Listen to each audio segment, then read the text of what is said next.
Hi. So in this video, I'm going to show you guys how I made these beautiful nails called Maria, available on my website. But let's get into it.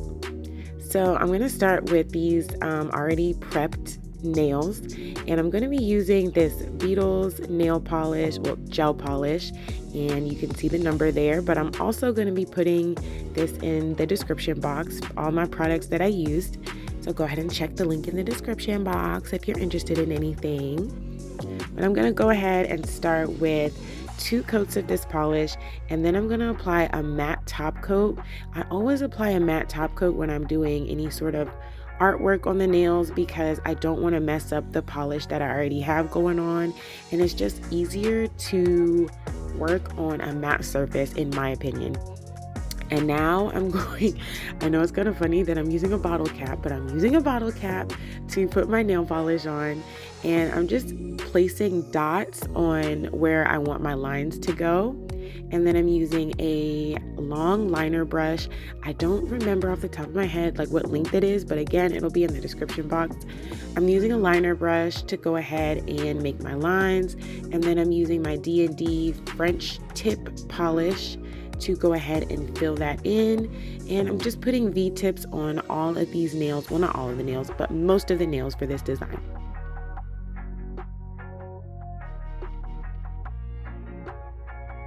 And I do love this D&D polish, but if you guys have any recommendations for a really good pigmented white gel polish, please comment it down below because I love looking for a good white gel polish. But so far, this has been my favorite one to use.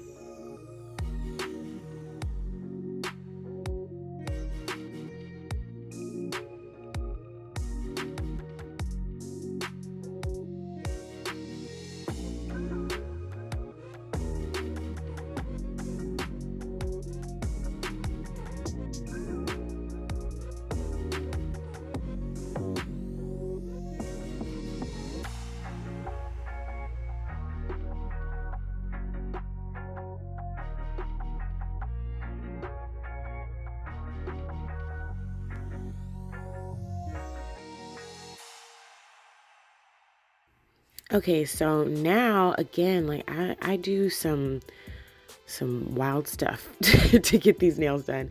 So now I'm going to be using a gold mica powder and mixing that with a base gel or a top gel. You can use either one. And I'm just going to mix that up really good. This is how I make custom colors. And again, I'm going to be linking the mica powder that I use because it came with like over 25 different little packs, and I use them all the time to mix up my own little gel polish colors. But I'm using this gold color to outline the white tip, if that makes sense. You know what I mean. You see what I'm doing. That's what I'm doing.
Now, if I'm being honest, I was not feeling these nails until I put the top coat on for the V-tips. I was really concerned about if I was wasting my time on this design, but I'm telling you, it all came together. So just trust the nail process. It'll all come together, because I really was a little hesitant on finishing these designs. The whole time I was like, oh my gosh, these are ugly. These are so ugly. What am I doing? But I ended up loving them. So now I'm going to be applying my bling, and as always, I'm using my sticky icky bling adhesive and my top coat. And like I said, you see the top coat over there, it all came together at the end. But what I always do is I always set up my bling before I apply it, just because I think it just makes things go faster in the long run. It just makes my life easier. At least that's what I tell myself in my head. And I'm just placing the nail tip close to the bling so I can see if I have enough space. Like, I just freestyled this bling design, so I wanted to make sure I had enough space for all of the bling to fit on there. So yeah, I'm just setting up my bling.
So now I'm going to take the bling gel and apply, not a thin coat, but just apply a coat in the middle where I'm going to be putting the bling.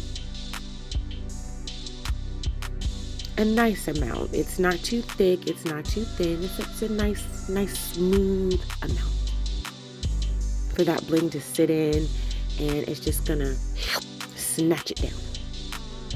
And I always put my top back on when I'm applying bling. When I'm finished with using it, I always put the top back on, because I don't want anything to fall into there. It'll be stuck and just gooky and icky and lost forever. So I'm just putting that bling down, making sure that I'm placing it in there and it's getting a nice grip on the bling.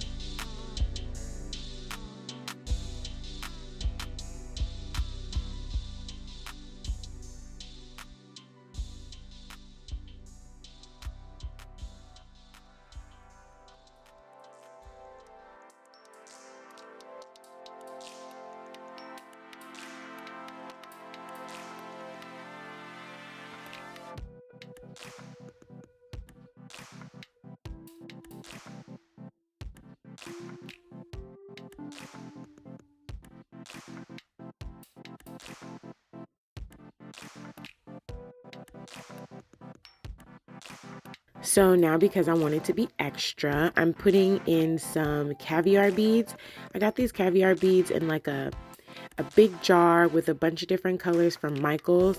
I'll try and link that in the description box if I can, but just know they're caviar beads, and I just think they make your bling look a little more blingy, just a little bit more extra razzle dazzle on there.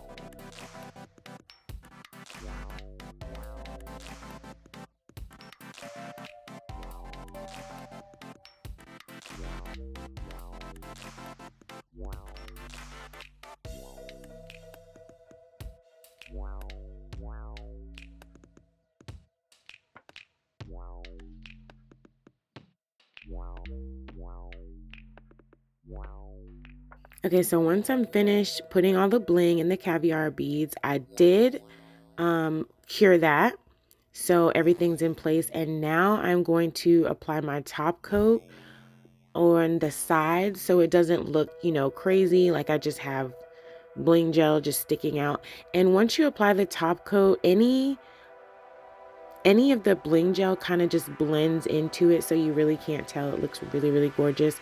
But I do have other videos of me applying the bling gel and the top coat and then curing. You can do it either way. Either way, totally up to you. But now I'm taking this 4D UV gel and going to be making a 3D flower. But first I'm going to put my bling down. So again, I'm just doing the same technique that you just saw me do. I'm just putting the bling gel there, applying the bling, and then curing it. And I'm putting the bling where I want my flower to go. I'm also adding a little extra something to the nail over here.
Okay, so now I have my bling where I want it to be.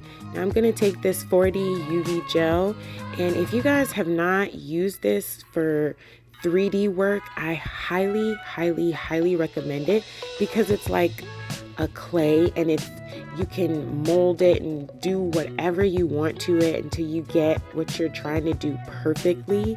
And then when you cure it, it's set. So unlike acrylic, when you have to work fast and it's a little stressful for me personally.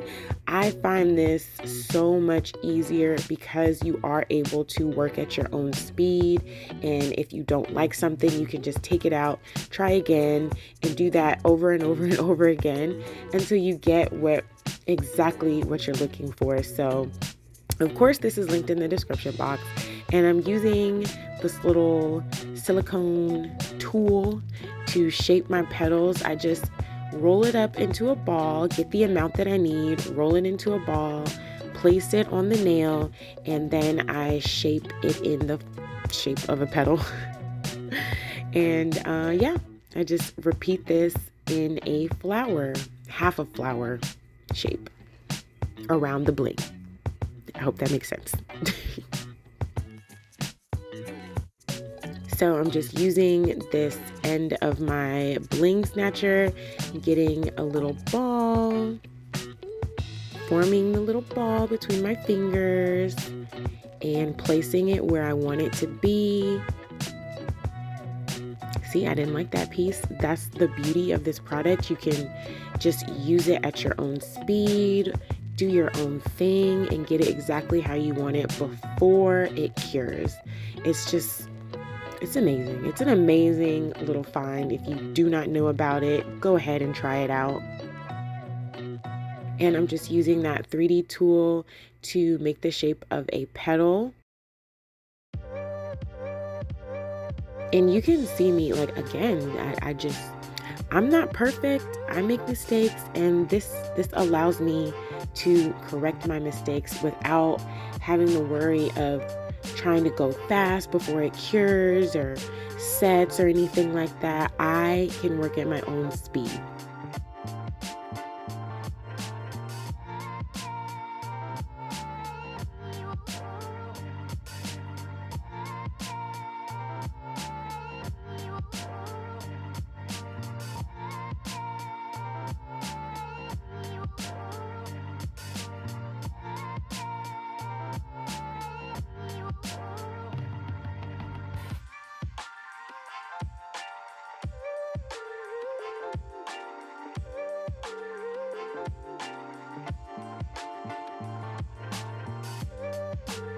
So I just have the ball where I want it to be, and I'm taking my silicone tool and pressing down in the middle and shaping a petal at the end. So pressing down in the middle of the ball towards where that bling is, I press down and push the product out some, and then I shape it into a petal.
So this is the end result of that 3D flower. I do go ahead and top coat this at the end, and here is the results. Oh my gosh, you guys, I love these nails. I'm telling you, this was like a trust the process sort of thing for me because I was not feeling them until the very end and it all came together and I just fell in love. Like I love that part of nails where you have to trust the process. So yeah, you guys, I hope you enjoyed this video. If you would like to purchase these nails, they are called Maria on my website. And thank you so much for watching. I'll see you in the next one. Bye.